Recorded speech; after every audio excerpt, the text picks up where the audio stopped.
छत्तीसगढ़ में एक साल में लोग 15,000 करोड़ की शराब पी गए। यह स्थिति तब है जब छत्तीसगढ़ में शराबबंदी को लेकर कांग्रेस बीजेपी में सियासी घमासान जारी है।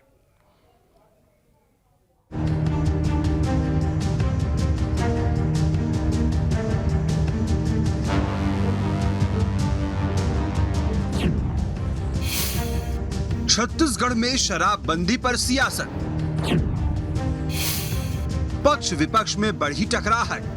छत्तीसगढ़ में बढ़ गई शराब की खपत। जी हां, छत्तीसगढ़ में एक तरफ शराबबंदी को लेकर सियासत तेज है तो दूसरी तरफ छत्तीसगढ़ में शराब की खपत के जो ताजा आंकड़े आए हैं वो चौंकाने वाले हैं। जानकारी के मुताबिक वित्तीय वर्ष 2022-23 में छत्तीसगढ़ के लोग 15,000 करोड़ रुपए की शराब पी गए। आबादी के अनुपात में छत्तीसगढ़ में शराब की सर्वाधिक खपत है।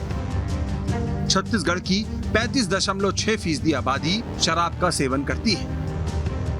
34.7% मदिरा प्रेमियों के साथ त्रिपुरा दूसरे स्थान पर है, जबकि 34.5% के साथ आंध्र प्रदेश तीसरे स्थान पर है। शराबबंदी की शोर और उस पर हो रही सियासत के बीच ये आंकड़े चौंकाने वाले हैं। बहरहाल शराब की खपत बढ़ रही है, साथ ही राज्य सरकार का राजस्व भी बढ़ रहा है। शराब से कमाई की बात करें तो 2019-20 में 4,952.79 करोड़ की कमाई हुई।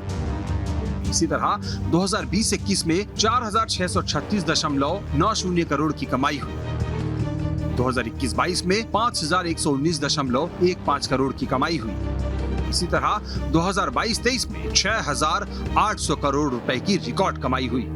आपको जानकर हैरानी होगी कि शराब से कमाई उम्मीद से ज्यादा हुई है, क्योंकि आबकारी विभाग ने जो अनुमान लगाया था उसके मुताबिक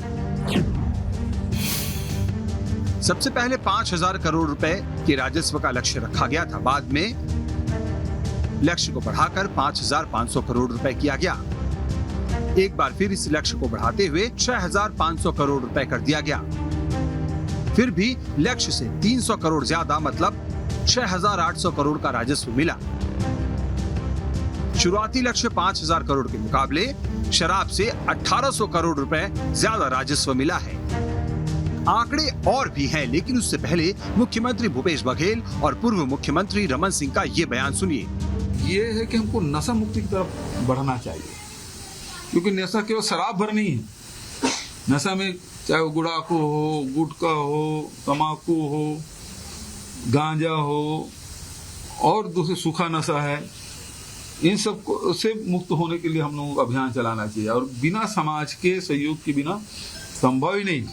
आप कोरोना काल में आप देखेंगे सरकार के उपलब्धि नहीं है, केवल सरकार पर काम नहीं किया है, बल्कि समाज के विभिन्न वर्ग के लोग, ऐसा कौन सा समाज है जिसने सहयोग नहीं किया, और उस जैसे समाज के लोग इसमें सहयोग किए, चाहे वो बेड की कमी हो, चाहे ऑक्सीजन की कमी हो, वो सारी चीजें सब दूर हो गई।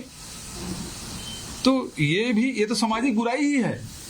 तो जब तक कि समाज इसमें इन्वॉल्व नहीं होगा, शामिल नहीं होगा, इसको कर पाना कठिन है। 36 बिंदुओं पे मुख्यमंत्री भूपेश बघेल ने और टी.एस. सिंहदेव ने जन घोषणा पत्र तैयार किया था।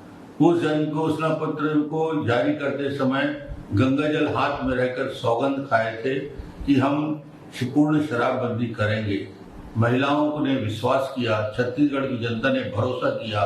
आज प्रदेश के मुख्यमंत्री शराबबंदी पर कह रहे हैं कि वो ऐसी कोई घोषणा नहीं कर सकते जिससे लोगों की जान चली जाए। क्या यह बात घोषणा पत्र में नहीं था? क्या ये वादा मुख्यमंत्री ने नहीं किया था? आज हमारी लाखों बहनों के मन में पीड़ा पहुंची है। आज ये स्पष्ट हो गया कि अब छत्तीसगढ़ में शराबबंदी नहीं होगी। क्या बिहार और गुजरात का अध्ययन पहले नहीं किया था जो आज घोषणा पत्र किया? ये सरासर वादा खिलाफी है। छत्तीसगढ़ के लाखों महिलाओं के साथ झूठा वादा है, और इसलिए मुझे लगता है कि बहनें छत्तीसगढ़ की इसका बदला लेंगी।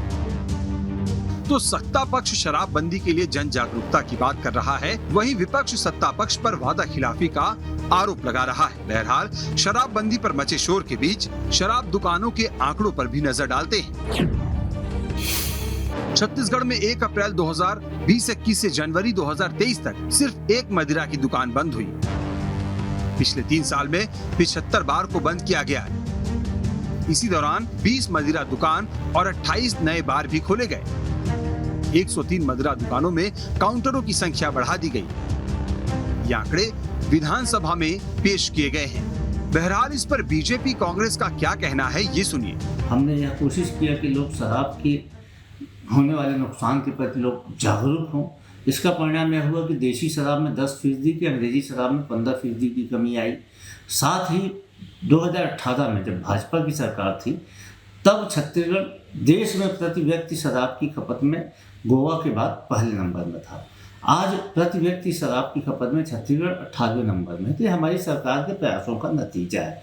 जहाँ तक एक साल में 15,000 करोड़ रुपए की शराब लोग पी गए, तो ये 15,000 करोड़ एक आश्चर्यजनक आंकड़ा नहीं है। ये प्रतिवर्ष की भांति इतनी शराब की बिक्री हुई है। कुछ अंतर इसलिए भी आया होगा कि शराब के दामों में बढ़ोतरी हुई है। मुझे लगता है कि इस दिशा में पहल करनी चाहिए और पहल करके कैसे इसको हम कम किया जा सके, कैसे इस पर प्रतिबंध लगाया जा सके, कैसे इस पर रोक लगे, ये एक सामूहिक जवाबदारी सरकार के भरोसे तो मुझे लगता है कि अब संभव नहीं है, क्योंकि सरकार ने तो ये नीति अपना ली है कि शराब से पैसे कमाना है। और जिस प्रदेश के मुखिया और सरकार यदि ये सोच ले कि केवल हमको शराब से पैसे कमाना है, उस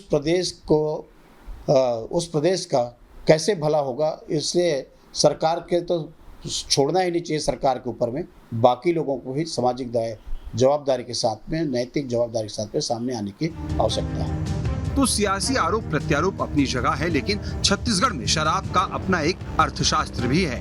दरअसल शराब में लगने वाले टैक्स में 10 रुपए प्रति बोतल गोधन न्याय योजना का शामिल है। साथ ही राज्य सरकार की कई योजनाएं शराब से मिलने वाले राजस्व पर निर्भर हैं। हालांकि शराबबंदी 2018 में चुनावी वादा था, लिहाजा वादों के प्रति गंभीर दिखने के लिए फिलहाल शराबबंदी पर कमेटी बनी हुई है, जो बिहार सहित उन राज्यों का दौरा कर रही है जहां शराबबंदी लागू है।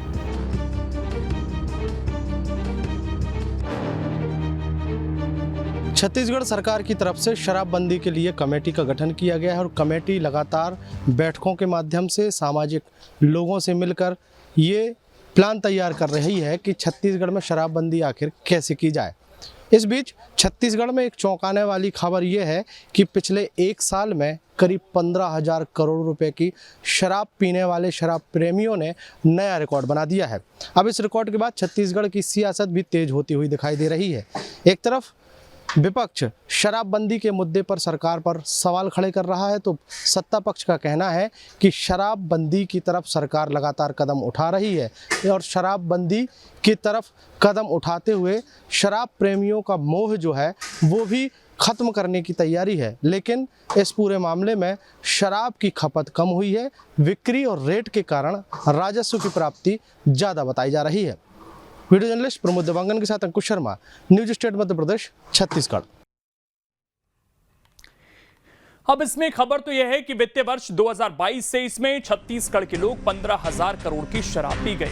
आबादी के अनुपात में सर्वाधिक शराब की खपत छत्तीसगढ़ में है। छत्तीसगढ़ की 35.6% आबादी शराब का सेवन करती है। 34.7% मदिरा प्रेमियों के साथ त्रिपुरा दूसरे स्थान पर है, जबकि 34.5% के साथ आंध्र प्रदेश तीसरे स्थान पर है।